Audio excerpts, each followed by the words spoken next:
నమస్తే welcome to TV 999 news. రేపటి వామపక్ష విద్యార్థి సంఘాలు తలపెట్టిన బంద్ను జయప్రదం చేయాలని కోరుతూ ఏఐవైఎఫ్ ఆధ్వర్యంలో ఇల్లందుపట్నంలో పలు ప్రభుత్వ ప్రైవేటు పాఠశాలలు కళాశాలలు తిరిగి ప్రచారం నిర్వహించిన ఏఐవైఎఫ్ జిల్లా అధ్యక్షులు ఉమ్మగాని హరీష్, వారితో పాటు ఏఐవైఎఫ్ ఇల్లందుపట్నం కార్యదర్శి Illa Ravi, AIYF town vice president Yakesh తదితరులు పాల్గొన్నారు. నియమించాలని చెప్పేసి అదేవిధంగా విద్యా ఉపాధి హక్కుల కోసం మేము రాష్ట్ర వ్యాప్తంగా బంద్ పిలిపించడం జరిగింది.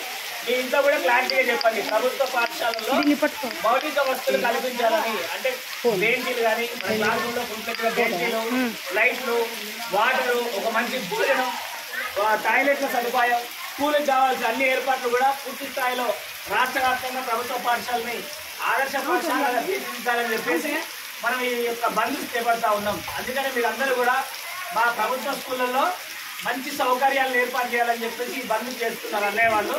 మేము కూడా ఈ బంద్లో పాల్గొంటున్నాం. అందుకని ఈరోజు హాలిడే, రేపు హాలిడే మీకు అందరు ఆటో వాళ్ళకి బస్సులు ఎవరైనా ఉంటే చెప్పుకోండి ముందే, మళ్ళీ వచ్చి ఇబ్బంది పడద్దు మీరు.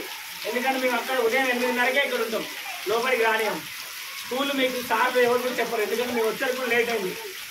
మొత్తం చుట్టూ తిరిగి రావాలి కదా, కుమరానం, పోలారం, దుర్జాగూడెం, ఇల్లందు టౌన్ అంతా తిరిగి వచ్చేసరికి మీ స్కూల్ లాస్ట్ స్కూల్ ఇక. అందుకనే రేపు రాకండి ఎట్టి పరిస్థితులు, ఓకేనా? ఈ బంద్లో మీరు అందరూ సక్సెస్ఫుల్ చేయాలి.